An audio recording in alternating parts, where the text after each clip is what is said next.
ਧੰਨ ਸਤਿਗੁਰੂ ਗੁਰੂ ਗੋਬਿੰਦ ਸਿੰਘ ਮਹਾਰਾਜ ਸੱਚੇ ਪਾਤਸ਼ਾਹ ਬਚਨ ਕਰਦੇ ਨੇ। ਅਦਵੈ ਅਲਖ ਪੁਰਖ ਅਬਗਾਮੀ। ਸਤਿਗੁਰੂ ਗੁਰੂ ਗੋਬਿੰਦ ਸਿੰਘ ਮਹਾਰਾਜ ਸੱਚੇ ਪਾਤਸ਼ਾਹ ਨੇ ਉਸ ਅਕਾਲ ਪੁਰਖ ਵਾਹਿਗੁਰੂ ਪਰਮਾਤਮਾ ਦੇ ਲਈ 4 ਸ਼ਬਦਾਂ ਦੀ ਵਰਤੋਂ ਦੁਬਾਰਾ ਕੀਤੀ। ਸਤਿਗੁਰੂ ਨੇ 4 ਸ਼ਬਦ ਵਰਤੇ, ਅਦਵੈ ਅਲਖ ਪੁਰਖ ਅਬਗਾਮੀ। ਪਹਿਲਾ ਸ਼ਬਦ ਵਰਤਿਆ ਅਦਵੈ, ਦੂਸਰਾ ਸ਼ਬਦ ਵਰਤਿਆ ਅਲਖ, ਤੀਸਰਾ ਸ਼ਬਦ ਵਰਤਿਆ ਮਹਾਰਾਜ ਨੇ ਪੁਰਖ ਤੇ ਚੌਥਾ ਸ਼ਬਦ ਮਹਾਰਾਜ ਨੇ ਵਰਤਿਆ ਅਬਗਾਮੀ। ਅਦਵੈ ਤੋਂ ਭਾਵ ਖਾਲਸਾ ਜੀ ਪਰਮਾਤਮਾ ਦ્વੈਤ ਤੋਂ ਰਹਿਤ ਹੈ, ਉਹਨੂੰ ਦ્વੈਸ਼ ਨਹੀਂ, ਭਾਵ ਕਿਸੇ ਦੇ ਨਾਲ ਈਰਖਾ ਨਹੀਂ। ਪਰ ਪਰਮਾਤਮਾ ਕਿਸੇ ਦੇ ਨਾਲ ਵਿਤਕਰਾ ਨਹੀਂ ਕਰਦਾ, ਨਾ ਹੀ ਪਰਮਾਤਮਾ ਕਿਸੇ ਪ੍ਰਤੀ ਦ્વੈਤ ਦੀ ਭਾਵਨਾ ਲਿਆਉਂਦਾ।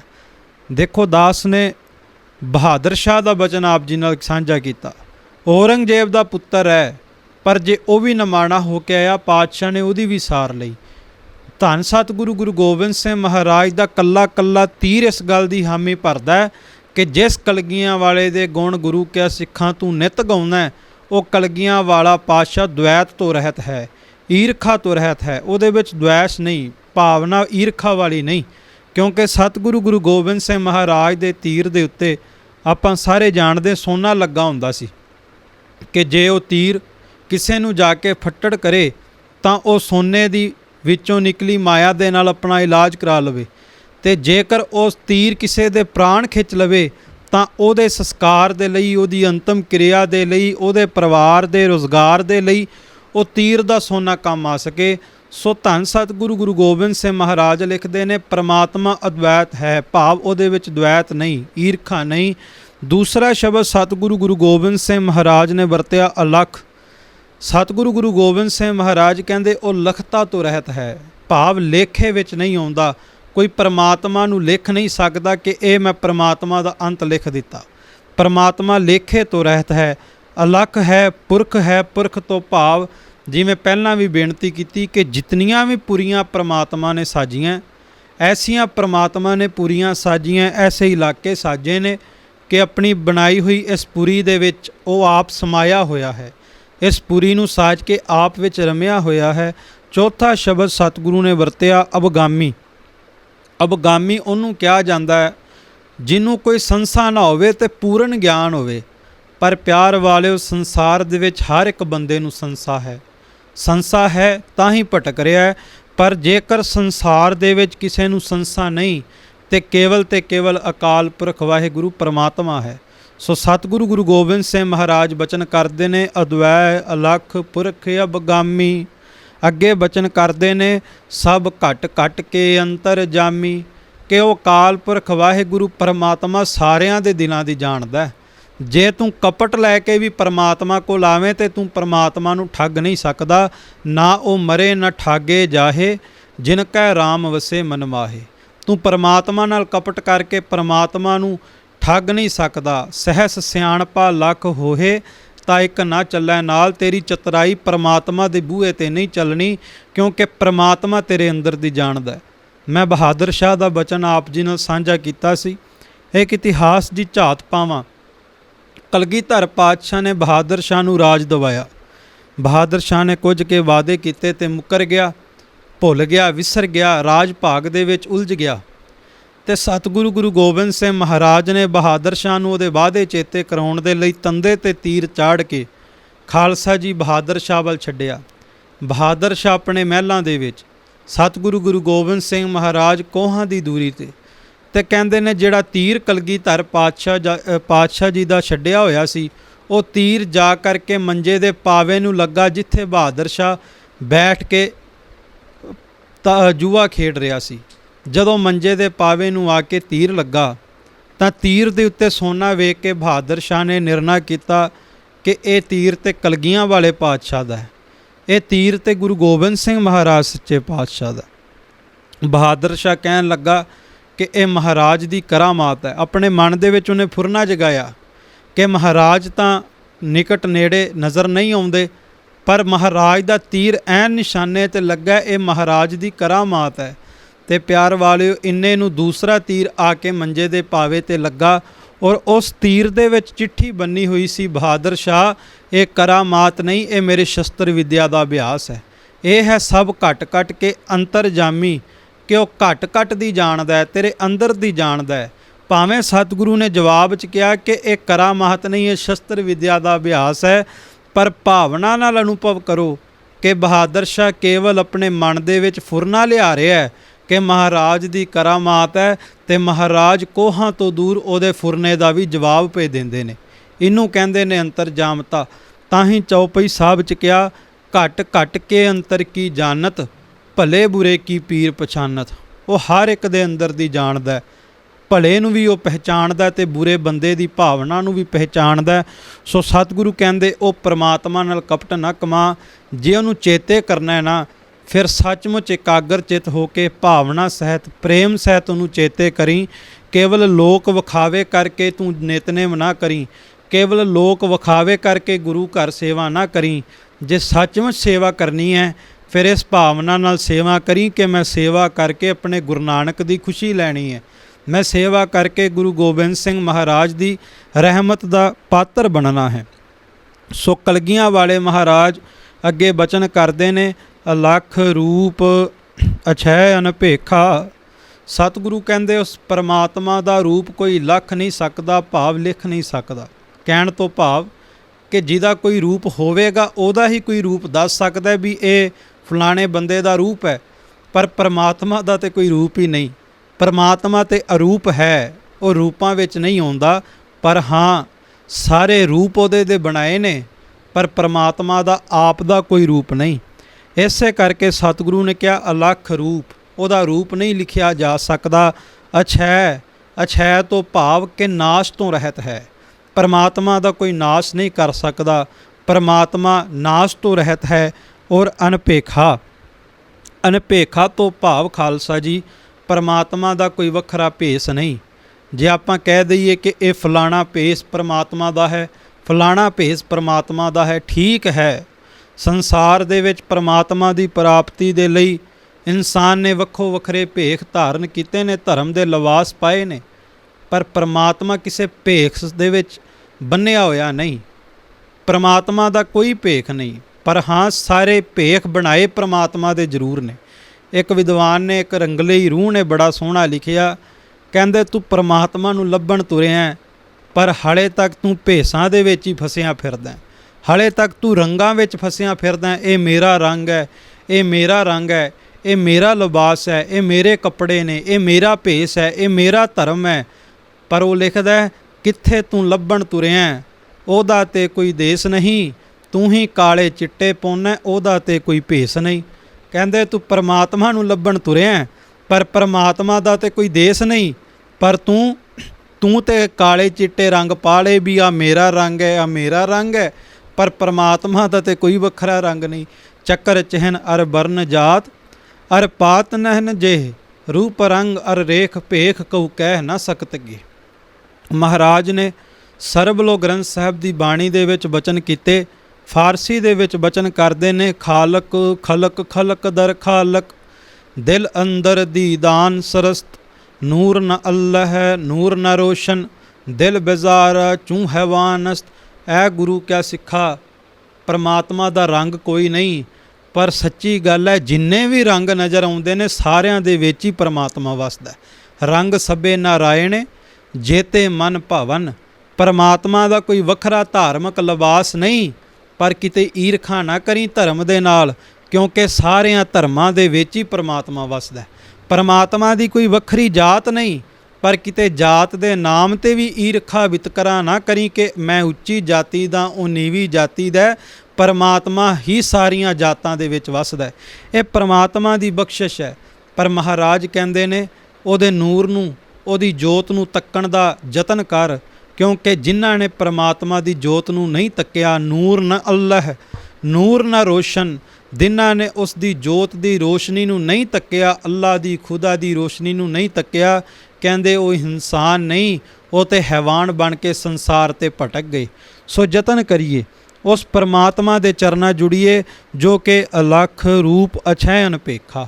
ਸੋ ਸਤਿਗੁਰੂ ਮਹਾਰਾਜ ਕਹਿੰਦੇ ਉਹਦਾ ਰੂਪ ਨਹੀਂ ਲਿਖਿਆ ਜਾ ਸਕਦਾ, ਉਹ ਨਾਸ ਤੋਂ ਰਹਿਤ ਹੈ। ਔਰ ਪਰਮਾਤਮਾ ਦਾ ਕੋਈ ਵੱਖਰਾ ਭੇਖ ਨਹੀਂ, ਬਲਕਿ ਸਾਰੇ ਭੇਸ ਪਰਮਾਤਮਾ ਦੇ ਬਣਾਏ ਹੋਏ ਜ਼ਰੂਰ ਨੇ, ਪਰ ਪਰਮਾਤਮਾ ਕਿਸੇ ਇੱਕ ਭੇਸ ਦੇ ਵਿੱਚ ਬੰਨਿਆ ਨਹੀਂ ਜਾ ਸਕਦਾ। ਔਰ ਅੱਗੇ ਬਚਨ ਕਰਦੇ ਨੇ, ਰਾਗ ਰੰਗ ਜਿਹ ਰੂਪ ਨ ਰੇਖਾ। ਉਹੀ ਬੇਨਤੀ ਕਿ ਪਰਮਾਤਮਾ ਦਾ ਕੋਈ ਵੱਖਰਾ ਰੰਗ ਨਹੀਂ, ਪਰਮਾਤਮਾ ਦਾ ਕੋਈ ਵੱਖਰਾ ਰਾਗ ਨਹੀਂ। ਖਾਲਸਾ ਜੀ, ਰਾਗ ਤੋਂ ਭਾਵ ਸੰਗੀਤ। ਪੁਰਾਤਨ ਸਮਿਆਂ ਦੇ ਵਿੱਚ ਹਰ ਇੱਕ ਨੇ ਆਪੋ ਆਪਣੇ ਰਾਗ ਵੀ ਚੁਣ ਲਏ ਸਨ। ਇਹ ਰਾਗ ਗਾਓ, ਇਹ ਮਿਲ ਜਾਵੇਗਾ, ਇਹ ਰਾਗ ਗਾ ਕਰਕੇ ਪਰਮਾਤਮਾ ਦੀ ਪ੍ਰਾਪਤੀ ਹੋ ਜਾਵੇਗੀ। ਵੱਖੋ ਵੱਖਰੇ ਹੀਲੇ, ਵੱਖੋ ਵੱਖਰੇ ਤਰੀਕੇ ਲੋਕਾਂ ਨੇ ਅਪਣਾਏ। ਪਰ ਮਹਾਰਾਜ ਕਹਿੰਦੇ ਰਾਗ, ਇਹ ਰਾਗ ਤੇ ਪਰਮਾਤਮਾ ਦੀ ਭਾਸ਼ਾ ਹੈ। ਤੁਸੀਂ ਸੰਗੀਤ ਨੂੰ ਵੀ ਵੰਡ ਦਿੱਤਾ, ਰਾਗ ਨੂੰ ਵੀ ਵੰਡ ਦਿੱਤਾ। ਕਿਉਂ? ਬਲਕਿ ਰਾਗ ਤੇ ਖੁਦ ਪਰਮਾਤਮਾ ਦੀ ਬੋਲੀ ਹੈ। ਹਰ ਇੱਕ ਰਾਗ ਦੇ ਵਿੱਚ ਪਰਮਾਤਮਾ ਹੈ, ਪਰ ਪਰਮਾਤਮਾ ਦਾ ਕੋਈ ਵੱਖਰਾ, ਕੋਈ ਸਪੈਸ਼ਲ ਰਾਗ ਨਹੀਂ। ਖਾਲਸਾ ਜੀ, ਵਿਦਵਾਨਾਂ ਨੇ ਰਾਗ ਨੂੰ, ਸੰਗੀਤ ਨੂੰ ਪਰਮਾਤਮਾ ਦੀ ਬੋਲੀ ਸਮਝਿਆ, ਪਰਮਾਤਮਾ ਦੀ ਬੋਲੀ ਮਿਥਿਆ। ਕਿਉਂ? ਕਿਉਂਕਿ ਖਾਲਸਾ ਜੀ, ਜੋ ਪੰਜਾਬੀ ਆਪਾਂ ਬੋਲਦੇ ਹਾਂ, ਉਹ ਪੰਜਾਬੀ ਤੋਂ ਜਾਣੂ ਲੋਕਾਂ ਨੂੰ ਪੰਜਾਬੀ ਭਾਸ਼ਾ ਸਮਝ ਆ ਸਕਦੀ ਹੈ, ਪਰ ਦੂਸਰੇ ਬੰਦੇ ਨੂੰ, ਜਿਹਨੂੰ ਪੰਜਾਬੀ ਦਾ ਗਿਆਨ ਕੋਈ ਨਹੀਂ, ਉਹਨੂੰ ਸਮਝ ਨਹੀਂ ਆਵੇਗੀ। ਅੰਗਰੇਜ਼ੀ ਭਾਸ਼ਾ ਜਿਹੜੇ ਬੋਲਦੇ ਨੇ, ਉਹਨਾਂ ਨੂੰ ਅੰਗਰੇਜ਼ੀ ਦੀ ਸਮਝ ਲੱਗੇਗੀ, ਜਿਨ੍ਹਾਂ ਨੂੰ ਅੰਗਰੇਜ਼ੀ ਆਉਂਦੀ ਨਹੀਂ ਉਹਨਾਂ ਨੂੰ ਸਮਝ ਨਹੀਂ ਲੱਗੇਗੀ। ਜਿਹੜੇ ਉਰਦੂ ਫਾਰਸੀ ਦੇ ਜਾਣੂ ਨੇ, ਉਹਨਾਂ ਨੂੰ ਉਰਦੂ ਫਾਰਸੀ ਸਮਝ ਆਵੇਗੀ, ਦੂਜੇ ਨੂੰ ਸਮਝ ਨਹੀਂ ਆਵੇਗੀ। ਪਰ ਰਾਗ ਸੰਗੀਤ ਇੱਕ ਐਸੀ ਭਾਸ਼ਾ ਹੈ, ਇਹ ਕਿਸੇ ਸ਼ਬਦਾਂ ਦੀ ਮੁਹਤਾਜ ਨਹੀਂ।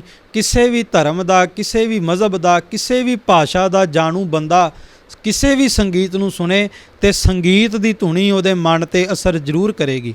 ਆਪਾਂ ਵੇਖਦੇ ਹਾਂ ਕਿ ਸੱਚਖੰਡ ਸ੍ਰੀ ਹਰਿਮੰਦਰ ਸਾਹਿਬ ਵਿਖੇ ਅੱਜ ਵੀ ਲੱਖਾਂ ਅੰਗਰੇਜ਼ ਆ ਕਰਕੇ ਕੀਰਤਨ ਸੁਣਦੇ ਨੇ।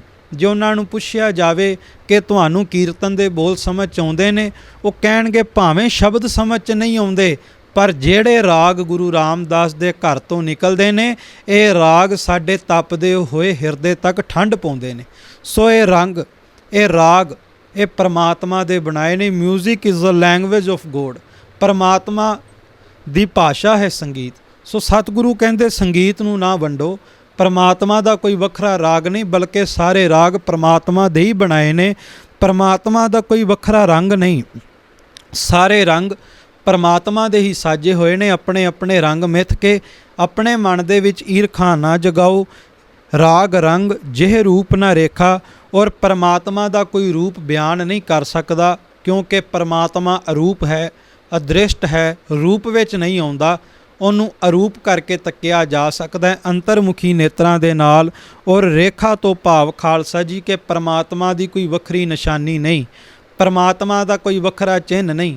ਆਪਾਂ ਜੇ ਕਹਿ ਦਈਏ ਕਿ ਇਹ ਫਲਾਣੀ ਨਿਸ਼ਾਨੀ ਹੈ ਪਰਮਾਤਮਾ ਦੀ ਹੈ, ਨਹੀਂ, ਕਿਸੇ ਇੱਕ ਨਿਸ਼ਾਨੀ ਦੇ ਵਿੱਚ ਪਰਮਾਤਮਾ ਨਹੀਂ ਆਉਂਦਾ, ਬਲਕਿ ਸੰਸਾਰ 'ਚ ਜਿੰਨੀਆਂ ਵੀ ਨਿਸ਼ਾਨੀਆਂ ਨੇ ਉਹਨਾਂ ਵਿੱਚ ਹੀ ਪਰਮਾਤਮਾ ਨਜ਼ਰ ਆਉਂਦਾ। ਜਦੋਂ ਆਪਾਂ ਅੱਗੇ ਬਾਣੀ ਦੇ ਦਰਸ਼ਨ ਕਰਾਂਗੇ ਨਾ, ਤੇ ਸਤਿਗੁਰੂ ਗੁਰੂ ਗੋਬਿੰਦ ਸਿੰਘ ਮਹਾਰਾਜ ਨੇ ਸੰਸਾਰ ਦੀਆਂ ਉਹਨਾਂ ਨਿਸ਼ਾਨੀਆਂ ਦਾ ਜ਼ਿਕਰ ਕੀਤਾ।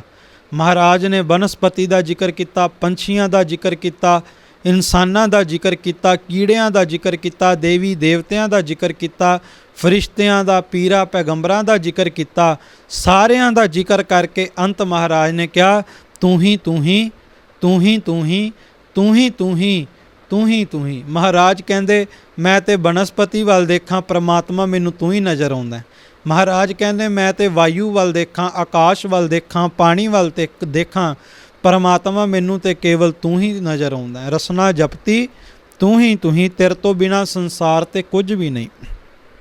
ਅੱਗੇ ਬਚਨ ਕਰਦੇ ਨੇ, ਵਰਨ ਚਿਹਨ ਸਭ ਹੂੰ ਤੇ ਨਿਆਰਾ। ਵਰਨ ਤੋਂ ਭਾਵ ਜਿਵੇਂ ਪੁਰਾਤਨ ਸਮੇਂ ਦੇ ਵਿੱਚ ਵਰਨ ਵੰਡ ਕੀਤੀ ਗਈ ਸੀ, ਖੱਤਰੀ ਬ੍ਰਾਹਮਣ ਸੂਦ ਵੈਸ਼ ਦੀ, ਤੇ ਖੱਤਰੀ ਬ੍ਰਾਹਮਣ ਸੂਦ ਵੈਸ਼ ਦੇ ਵਿੱਚ ਉੱਚੇ ਨੀਵੀਂ ਦੇ ਇਹ ਜੋ ਵਿਤਕਰੇ ਪਾਏ ਗਏ ਸਨ, ਮਹਾਰਾਜ ਕਹਿੰਦੇ ਇਹ ਗੱਲ ਬਿਲਕੁਲ ਝੂਠੀ ਹੈ। ਪਰਮਾਤਮਾ ਕਿਸੇ ਵਰਨ ਦੇ ਵਿੱਚ ਨਹੀਂ ਆਉਂਦਾ, ਬਲਕਿ ਜਿਤਨੇ ਵੀ ਇਨਸਾਨ ਨੇ, ਜਿਤਨੇ ਵੀ ਜੀਵ ਨੇ, ਇਹ ਸਾਰੇ ਉਸੇ ਪਰਮਾਤਮਾ ਦੇ ਸਾਜੇ ਹੋਏ ਨੇ। ਇਸ ਕਰਕੇ ਵਰਨ ਵੰਡ ਦੇ ਨਾਮ ਦੇ ਉੱਤੇ ਕਿਸੇ ਦੇ ਨਾਲ ਵਿਤਕਰਾ ਨਾ ਕਰੋ, ਆਪਣੇ ਮਨ ਦੇ ਵਿੱਚ ਈਰਖਾ ਨਾ ਜਗਾਓ। ਇਹੋ ਵੱਖਰਾ ਸਿਧਾਂਤ ਗੁਰੂ ਸਾਹਿਬ ਨੇ ਬਖਸ਼ਿਆ ਕਿ ਪਰਮਾਤਮਾ ਨੂੰ ਵੰਡੋ ਨਾ। ਪਰਮਾਤਮਾ ਤੇ ਹਰ ਇੱਕ ਨੂੰ ਬਰਾਬਰ ਕਿਰਪਾ ਕਰਦਾ ਹੈ, ਹਰ ਇੱਕ ਤੇ ਬਰਾਬਰ ਰਹਿਮਤ ਵਰਸਾਉਂਦਾ ਹੈ। ਜਿਵੇਂ ਸੂਰਜ ਆਪਣੀ ਰੋਸ਼ਨੀ ਦੇਣ ਲੱਗਿਆਂ ਵਰਨ ਨਹੀਂ ਵੇਖਦਾ, ਜਾਤ ਨਹੀਂ ਵੇਖਦਾ, ਮਜ਼ਹਬ ਨਹੀਂ ਵੇਖਦਾ, ਇਸੇ ਤਰ੍ਹਾਂ ਪਰਮਾਤਮਾ ਵੀ ਕਿਰਪਾ ਕਰਨ ਲੱਗਿਆਂ ਕਿਸੇ ਦੀ ਜਾਤ ਨਹੀਂ ਵੇਖਦਾ, ਵਰਨ ਨਹੀਂ ਵੇਖਦਾ। ਆਪਾਂ ਜਦੋਂ ਇਤਿਹਾਸ ਵਾਚਦੇ ਹਾਂ, ਜਿਵੇਂ ਪਹਿਲਾਂ ਵੀ ਬੇਨਤੀ ਕੀਤੀ ਕਿ ਪੂਛੋ ਦਾਸੀ ਬਿਦਰ ਸੁਤੈ। ਕ੍ਰਿਸ਼ਨ ਜੀ ਦੀ ਮੌਜ ਸੀ ਤੇ ਪਿਆਰ ਵਾਲਿਓ ਉਹ ਦਾਸੀ ਦੇ ਪੁੱਤਰ ਬਿਦਰ ਦੇ ਘਰ ਵੀ ਚਲੇ ਗਏ। ਗੁਰੂ ਨਾਨਕ ਸਾਹਿਬ ਦੀ ਮੌਜ ਸੀ ਤੇ ਪਿਆਰ ਵਾਲਿਓ ਉਹ ਭਾਈ ਲਾਲੋ ਤਰਖਾਣ ਦੇ ਘਰ ਵੀ ਚਲੇ ਗਏ। ਸਤਿਗੁਰੂ ਗੁਰੂ ਗੋਬਿੰਦ ਸਿੰਘ ਮਹਾਰਾਜ ਦੀ ਮੌਜ ਸੀ ਤੇ ਖਾਲਸਾ ਜੀਓ ਸਤਿਗੁਰੂ ਮਹਾਰਾਜ ਕਾਲਸੀ ਰਿਖੀ ਦੇ ਘਰ ਵੀ ਚਲੇ ਗਏ ਤੇ ਜਾ ਕਰਕੇ ਉਹਦੀ ਕੁਟੀਆਂ ਨੂੰ ਭਾਗ ਲਾਏ, ਉਹਦੀ ਭਾਵਨਾ ਨੂੰ ਭਾਗ ਲਾਏ। ਸੋ ਮਹਾਰਾਜ ਕਹਿੰਦੇ ਬਰਨ ਚਿਹਨ ਜਿਹ ਰੂਪ ਨਾ ਰੇਖਾ। ਅਕਾਲ ਪੁਰਖ ਵਾਹਿਗੁਰੂ ਪਰਮਾਤਮਾ ਬਰਨ ਚਿਹਨ ਦੇ ਵਿੱਚ ਨਹੀਂ ਆਉਂਦਾ, ਕਿਸੇ ਚਿਹਨ ਵਿੱਚ ਨਹੀਂ ਆਉਂਦਾ, ਬਲਕਿ ਬਰਨ ਚਿਹਨ ਸਭਹੂ ਤੇ ਨਿਆਰਾ, ਉਹ ਸਾਰਿਆਂ ਤੋਂ ਨਿਆਰਾ ਹੈ। ਔਰ ਉਸ ਨਿਆਰੇ ਨੂੰ ਸਮਝਣ ਲਈ ਤੈਨੂੰ ਵੀ ਨਿਆਰਾ ਹੋਣਾ ਪਵੇਗਾ। ਤਾਂ ਹੀ ਮਹਾਰਾਜ ਨੇ ਕਿਹਾ ਕਿ ਜਬ ਲਗ ਖਾਲਸਾ ਰਹੇ ਨਿਆਰਾ, ਤਬ ਲਗ ਤੇਜ ਦਿਓ ਮੈਂ ਸਾਰਾ। ਤੈਨੂੰ ਨਿਆਰਾ ਹੋਣਾ ਪਵੇਗਾ। ਵੇਖੋ ਸ਼ਬਦਾਂ ਨਾਲ ਕਹਿ ਦੇਣਾ ਤੇ ਬੜਾ ਸੁੱਖ ਹੈ ਕਿ ਵਰਨ ਵਿੱਚ ਨਹੀਂ ਆਉਂਦਾ, ਰਾਗ ਵਿੱਚ ਨਹੀਂ ਆਉਂਦਾ, ਰੰਗ ਵਿੱਚ ਨਹੀਂ ਆਉਂਦਾ, ਕਿਸੇ ਇੱਕ ਭੇਸ ਵਿੱਚ ਨਹੀਂ ਆਉਂਦਾ, ਪਰ ਸੱਚਮੁੱਚ ਇਹਨਾਂ ਗੱਲਾਂ ਦੇ ਉੱਤੇ ਆਪਣੇ ਜੀਵਨ ਨੂੰ ਉਹੀ ਢਾਲਦਾ ਜਿਹਦੇ ਉੱਤੇ ਗੁਰੂ ਦੀ ਕਿਰਪਾ ਹੋਵੇ, ਗੁਰੂ ਦੀ ਰਹਿਮਤ ਹੋਵੇ। ਕਿਉਂਕਿ ਬੰਦਾ ਤੇ ਜਦੋਂ ਸੰਸਾਰ ਤੇ ਜਾਂਦਾ ਇਹ ਆਪਣੇ ਵਿਰੋਧੀਆਂ ਨੂੰ ਵੇਖ ਕੇ ਮਨ ਦੇ ਵਿੱਚ ਈਰਖਾ ਕਰ ਲੈਂਦਾ, ਵੈਰ ਵਿਰੋਧ ਦੀ ਭਾਵਨਾ ਜਗਾ ਲੈਂਦਾ। ਪਰ ਮਹਾਰਾਜ ਨੇ ਤੇ ਪਹਿਲਾਂ ਹੀ ਸਪਸ਼ਟ ਕਰ ਦਿੱਤਾ ਕਿ ਜਿਸ ਪ੍ਰਮਾਤਮਾ ਨੂੰ ਪਾਉਣ ਦੀ ਗੱਲ ਕੀਤੀ ਗਈ ਹੈ ਉਹ ਨਿਰਵੈਰ ਹੈ ਤੇ ਨਿਰਵੈਰ ਤੱਕ ਪਹੁੰਚਣ ਲਈ ਤੈਨੂੰ ਵੀ ਨਿਰਵੈਰ ਹੋਣਾ ਪਵੇਗਾ। ਜਿਸ ਪ੍ਰਮਾਤਮਾ ਦੀ ਉਸਤਤ ਕੀਤੀ ਜਾ ਰਹੀ ਹੈ ਉਹ ਕਿਸੇ ਇੱਕ ਧਰਮ 'ਚ ਨਹੀਂ ਆਉਂਦਾ, ਬਲਕਿ ਸਾਰਿਆਂ ਧਰਮਾਂ ਦੇ ਵਿੱਚ ਉਹ ਬਰਾਬਰ ਸਮਾਇਆ ਹੈ।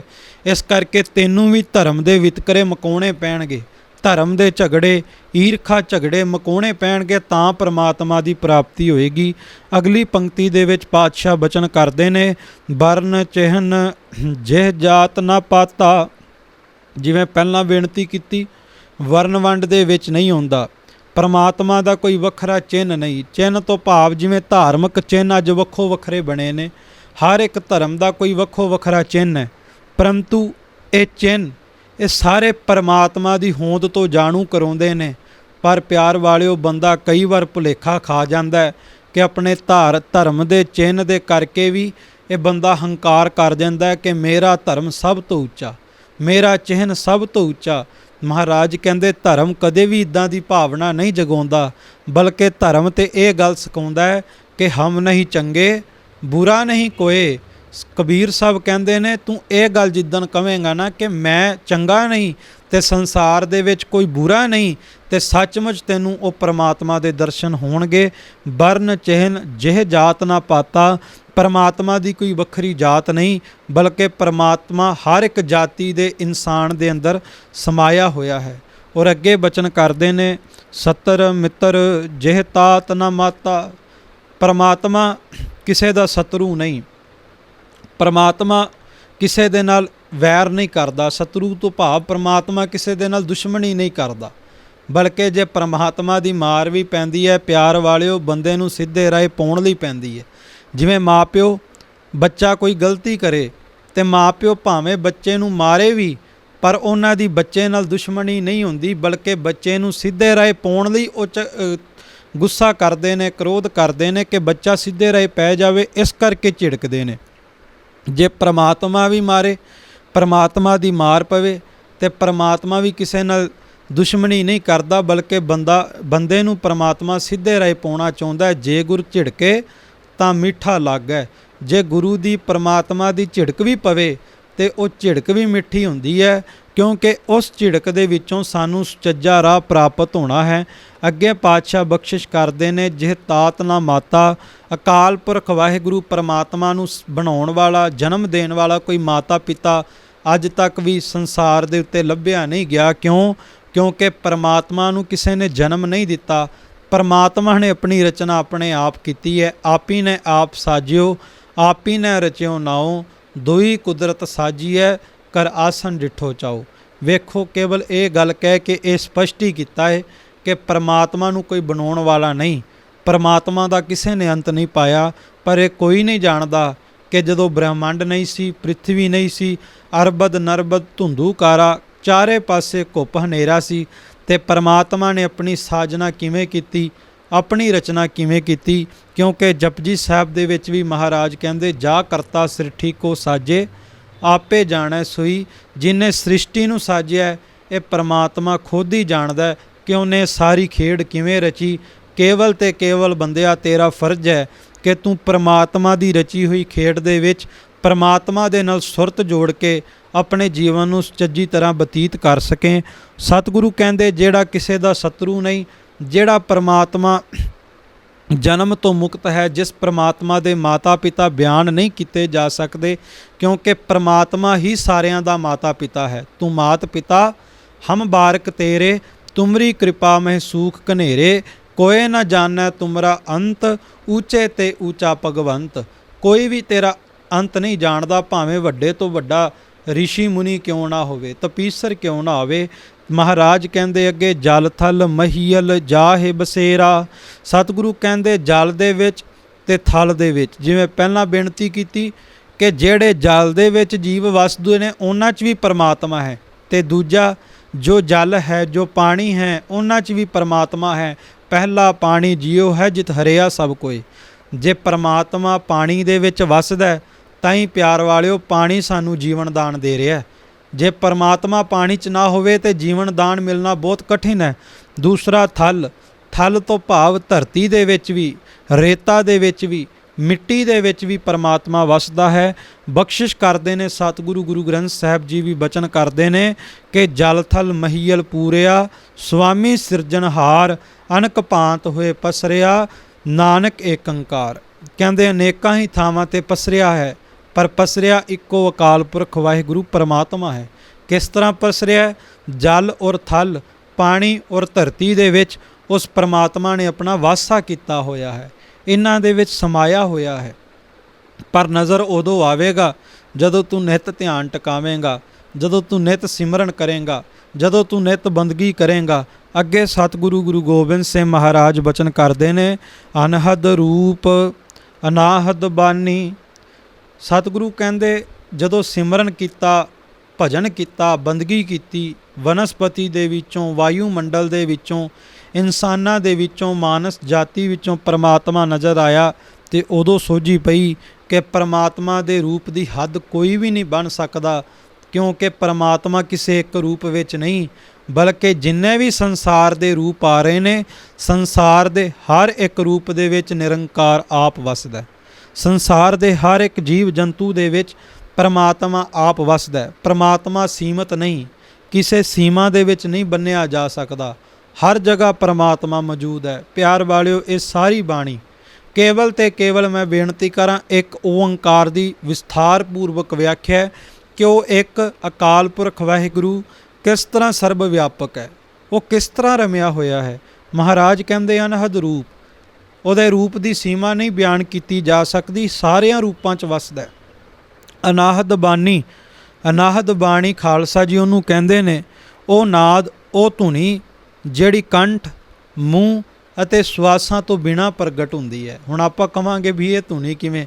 ਇਹ ਤੇ ਖਾਲਸਾ ਜੀ ਜਿਹਨੇ ਇਸ ਧੁਨੀ ਦਾ ਆਨੰਦ ਮਾਣਿਆ ਸਿਮਰਨ ਕਰਕੇ ਉਹੀ ਦੱਸ ਸਕਦਾ ਹੈ, ਤੇ ਉਹ ਦੱਸ ਵੀ ਕਿਵੇਂ ਸਕਦਾ? ਇਹੀ ਕਹਿ ਸਕਦਾ ਹੈ ਕਿ ਭਾਈ ਸਿਮਰਨ ਕਰੋ ਤੇ ਪਤਾ ਲੱਗ ਜਾਵੇਗਾ, ਕਿਉਂਕਿ ਇਹ ਗੂੰਗੇ ਕੀ ਮਠਿਆਈ ਹੈ।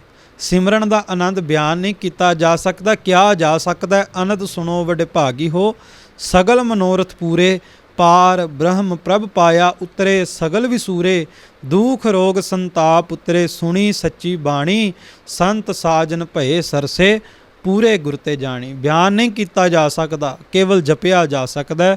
ਮੈਂ ਇੱਕ ਵਾਰਤਾ ਆਪ ਜੀ ਨਾਲ ਸਾਂਝੀ ਕਰਾਂ।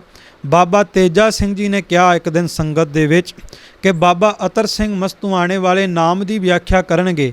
ਬਾਬਾ ਅਤਰ ਸਿੰਘ ਜੀ ਸੰਗਤ ਦੇ ਸਨਮੁਖ ਖੜੇ ਹੋਏ, ਸੰਗਤ ਵੱਲ ਤੱਕਿਆ, ਗੁਰੂ ਗ੍ਰੰਥ ਸਾਹਿਬ ਵੱਲ ਤੱਕਿਆ, ਨੇਤਰ ਬੰਦ ਕਰ ਲਏ, ਨੇਤਰਾਂ ਦੇ ਵਿੱਚ ਜਲ ਭਰ ਆਇਆ, ਬੁੱਲੀਆਂ ਕੰਬਣ ਲੱਗ ਪਈਆਂ।